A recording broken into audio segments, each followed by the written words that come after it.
Half pant পরে মেয়েরা চলে যাচ্ছে সামনে দিয়ে। আপনি যদি এক নজর তাকানোর পরে আর এক নজর তাকান, মেয়েটা যদি পুলিশের কাছে কমপ্লেন করে আপনার খবর আছে।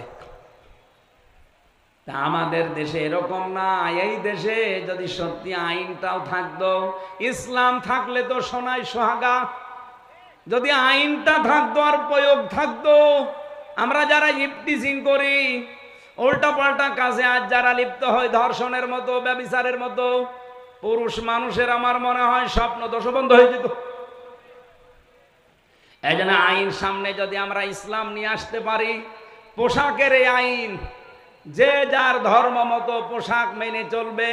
কোরআনে কারিমের যে নির্দেশনা দেওয়া আছে, যতটুকু আছে মেয়েদের উপরে, মুসলিম মেয়েদের উপরে, এটা প্রয়োগ করতে পারলে এর পেট থেকে আপনি দেখবেন আল্লাহওয়ালা সন্তান আল্লাহ উপহার দিচ্ছে।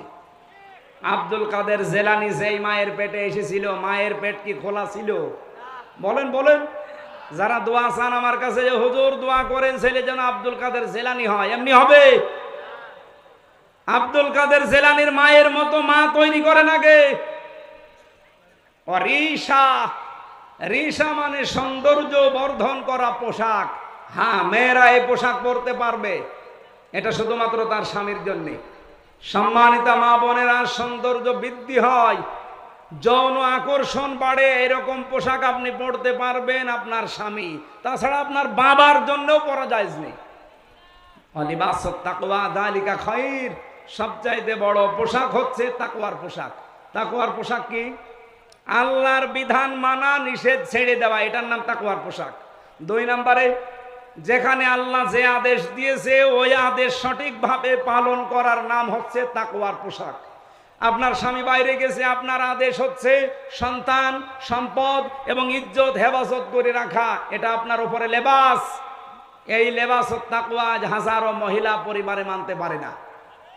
যালিকা খায়র, যালিকা মিন আয়াতিল্লাহ লাআল্লাহুম ইয়াযাক্কারুন।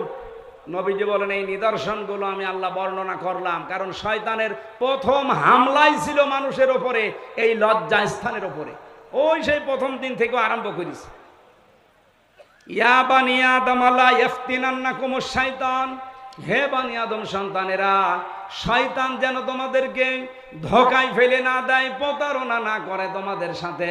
কামা খরাজা আবাওয়াইকুম মিনাল জান্নাহ, যেমন তোমাদের বাবা মাকে জান্নাত থেকে প্রতারণা করে বের করে দিয়েছিল। শয়তানের কিন্তু এই উদ্দেশ্যটা ছিল না, আমি তাফসিরে পেয়েছি যে আদম আর হাওয়াকে জান্নাত থেকে বের করে দেওয়া লাগবে না। ওর প্রথম উদ্দেশ্যই ছিল যে আমি তাদের উলঙ্গ অবস্থায় দেখব।